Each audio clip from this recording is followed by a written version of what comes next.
All right. Welcome to today's episode. We're going to be discussing My Best Friend's Wedding, a wonderful chick flick, and I'd love to hear what you guys have to say about it.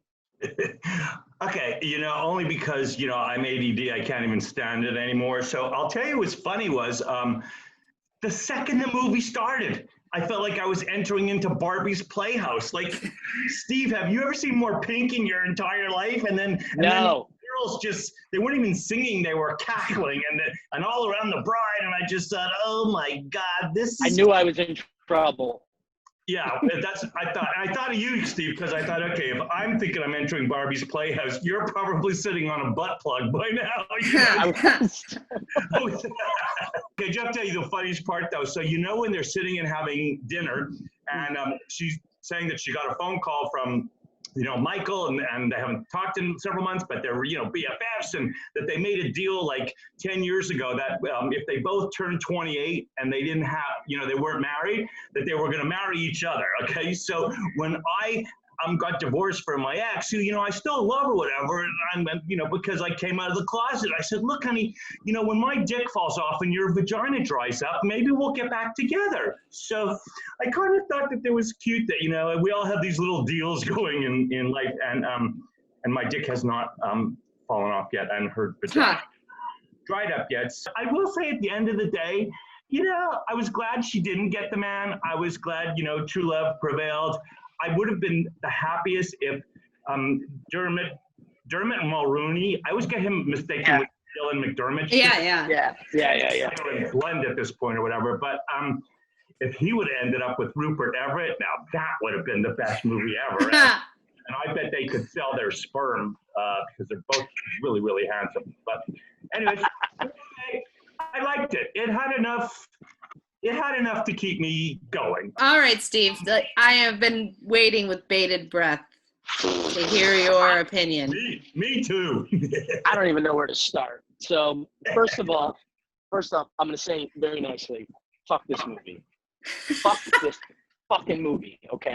First of all, listed as one of the top 100 funniest movies of all time. I went into this with an open mind.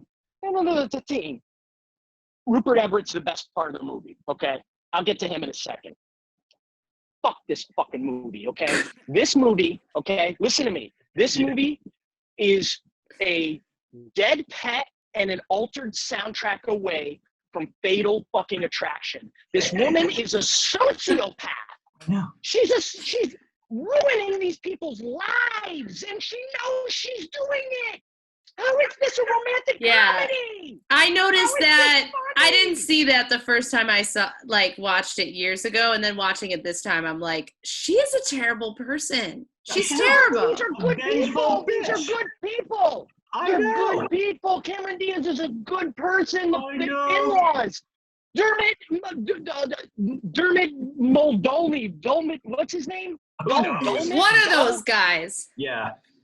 He's a good guy, and you're trying to fuck him over like that? I know. Fuck you. This movie, seriously, is no different than Fatal Attraction, The Crush, the Hand That Rocks the Cradle. That's what this movie is. But they put a funny soundtrack and sing a bunch of fucking Dionne Warwick songs, and now it's a romantic comedy. Fuck that bullshit. I Drop know. my piece of paper. Okay? So that's my first problem. Second, Rupert Everett. Rupert Everett was it's like there was a gay lab somewhere, and there was a bunch of technicians in pink lab coats walking around trying to make the perfect gay friend. And they were like, what should we set the dials to? And the one guy said, fabulous. And then Rupert Everett came out and is perfect. He's perfect. Everything he says, everything he does, he's the best part of the movie. It's no wonder it was a star-making performance, because after that he was everywhere. He's the only palpable part of the movie. I hated this movie, guys. I am so sorry. I know we're not supposed to say if we love or hate, but man, if you look at my notes, every 5 lines, it's the same thing. I'm not making. Fuck you, Julia Roberts. Look, Reddit. Fuck you, Julia Roberts. George is all right. Fuck you, Julia Roberts. That being said, there is absolutely zero. It is actually negative. Any man stuff, any machismo in this movie, it's negative. Fuck this movie. I can't believe anybody likes this movie. I almost feel like I don't even need to say anything because you've already pie charted yourself. But let me look at my notes for a minute. No, you know what? Honestly, I'd love to know like what you loved about it because What do you like about it? Yeah, do tell. I like the music. Okay, pause for a second. First of all, this will not go in there. I did not pick this movie. Remember, I took this movie as a take one for the team. So, in reality, as on a personal level, we won't bash you. No, I'm saying on a personal level, I mean, like, I got nothing against the movie, but it's not on my favorites list. But I tried to appreciate you can leave it. That in. Fine. But I'm just saying the only thing, everybody, you know what people do is they watch the movie and then they remember certain things they liked about it. Like, everyone loves the scene where they start singing at dinner.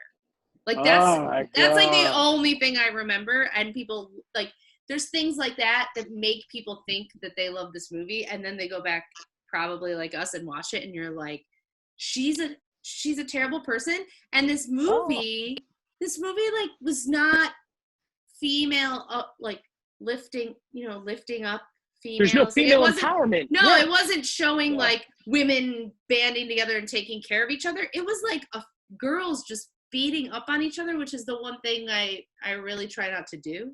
And so it started to get a little old, and I was getting very annoyed at Julia Roberts. I actually wrote this.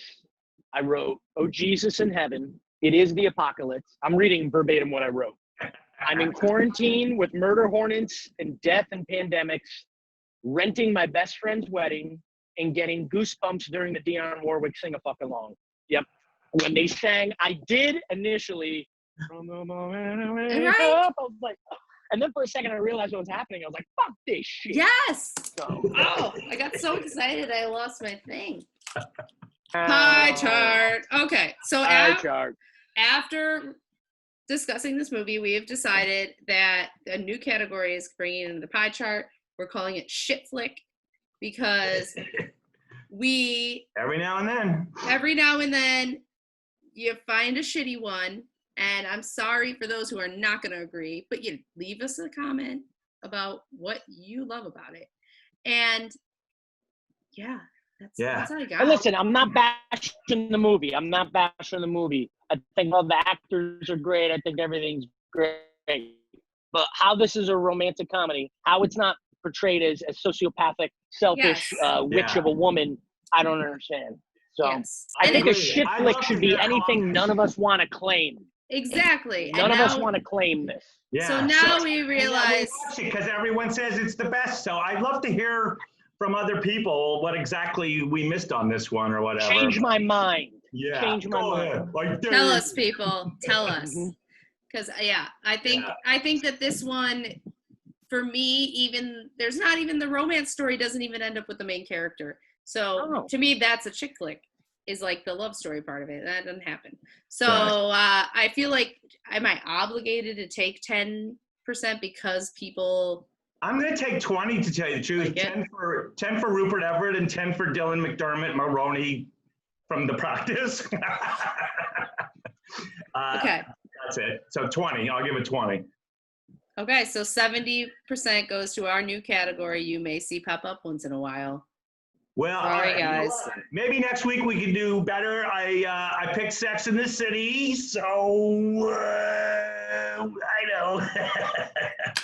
Oh, please, we just watched My Best Friend's Wedding. I think you can deal with that. At least I'm going to give you eye candy, for God's sakes. That's true.